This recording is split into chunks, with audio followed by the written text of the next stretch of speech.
નમસ્કાર મિત્રો. ભારતીય રાજવ્યવસ્થાનો એક એવો વિષય જેમાંથી પરીક્ષામાં પ્રશ્ન પૂછાવાની શક્યતા બહુ જ વધારે હોય છે અને એ છે સંસદમાં કાયદો કેવી રીતે બને છે. કોઈ એક વિચાર આખરે દેશનો કાયદો કઈ રીતે બને છે. ચાલો આ આખી સફરને આપણે સાથે મળીને સમજીએ. તો મનમાં પહેલો સવાલ એ જ થાય કે આખરે આ કાયદો બને છે કેવી રીતે? એક નાના વિચારથી શરૂ થયેલી વાત કઈ રીતે દેશનો કાયદો બની જાય છે? ચાલો આ સફરને શરૂઆતથી જાણીએ. આજે આપણે શું જોવાના છીએ?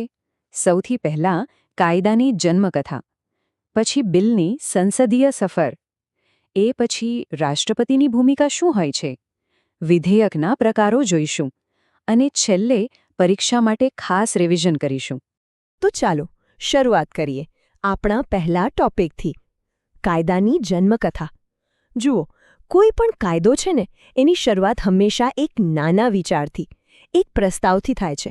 હવે અહીંયાથી પરીક્ષા માટેનો એક બહુ જ મહત્વનો સવાલ બને છે: કાયદો રજૂ કોણ કરી શકે? તો ખાસ યાદ રાખજો મિત્રો, આ કામ બે પ્રકારના લોકો કરી શકે. એક તો સરકારના કોઈ મંત્રી અને બીજા સંસદના કોઈ પણ સામાન્ય સભ્ય. હા, એ સભ્ય ભલે શાસક પક્ષના હોય કે વિપક્ષના, એનાથી કોઈ ફરક પડતો નથી. ચાલો હવે અમુક શબ્દો સમજી લઈએ જેથી કન્ફ્યુઝન ના થાય. જુઓ, સૌથી પહેલાં જે કાચો વિચાર હોય ને એને કહેવાય ડ્રાફ્ટ અથવા તો મુસદ્દો. હવે જ્યારે આ ડ્રાફ્ટ સંસદમાં મુકાય ત્યારે એ બની જાય છે વિધેયક, એટલે કે બિલ.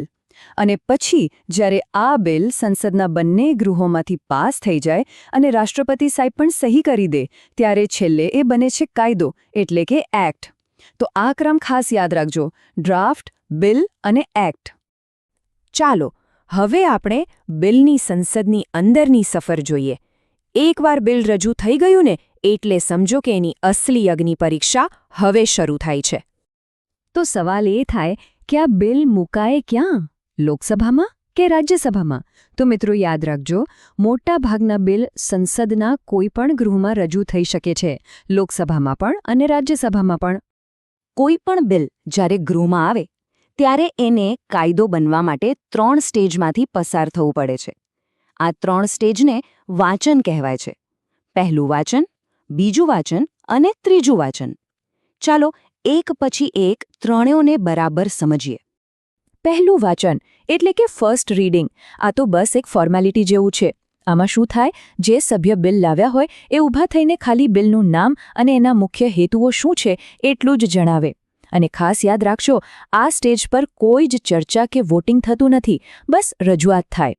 હવે આવે છે આખી પ્રોસેસનો સૌથી મહત્વનો તબક્કો, બીજું વાંચન. બિલની ખરી કસોટી અહીં જ થાય છે. આ સ્ટેજ પર બિલની એક કલમ પર ડિટેલમાં ચર્ચા થાય છે.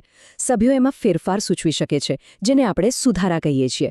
અને જો જરૂર લાગે ને તો બિલને વધુ ઊંડાણપૂર્વક તપાસવા માટે કોઈ કમિટીને પણ સોંપી શકાય છે. બિલ પાસ થશે કે નહીં એનો મોટો આધાર આ સેકન્ડ રીડિંગ પર જ હોય છે. બીજું વાંચન પૂરું થાય એટલે આવે ત્રીજું વાંચન. આ છેલ્લો તબક્કો છે.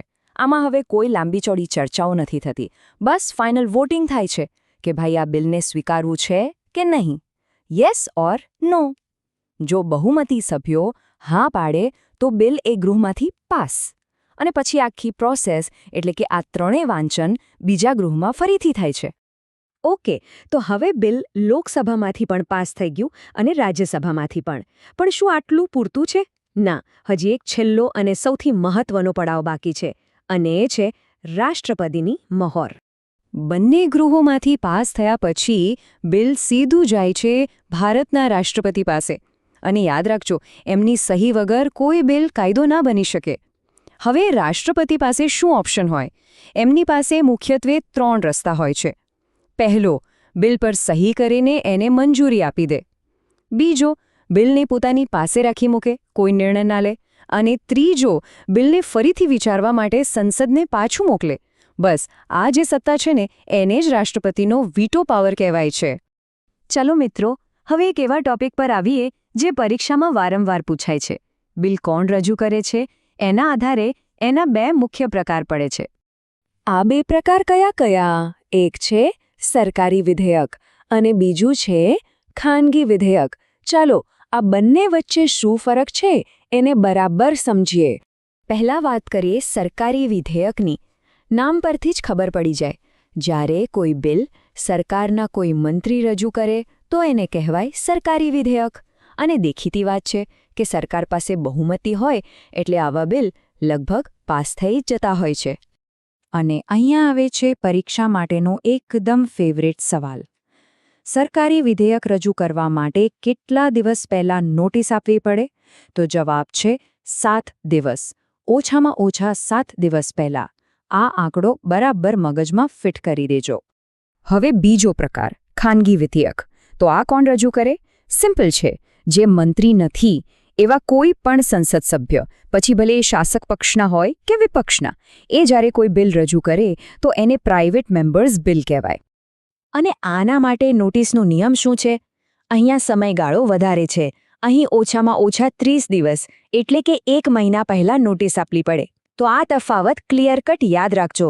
સરકારી બિલ માટે 7 દિવસ અને પ્રાઇવેટ મેમ્બર બિલ માટે 30 દિવસ. ચાલો આખો તફાવત એક જ જગ્યાએ ફટાફટ જોઈ લઈએ. કોણ રજૂ કરે? સરકારી બિલ મંત્રી કરે, ખાનગી બિલ કોઈ પણ સભ્ય. નોટિસ પીરિયડ સરકારી માટે 7 દિવસ, ખાનગી માટે 30 દિવસ. અને ત્રીજો મહત્વનો મુદ્દો, દિવસ.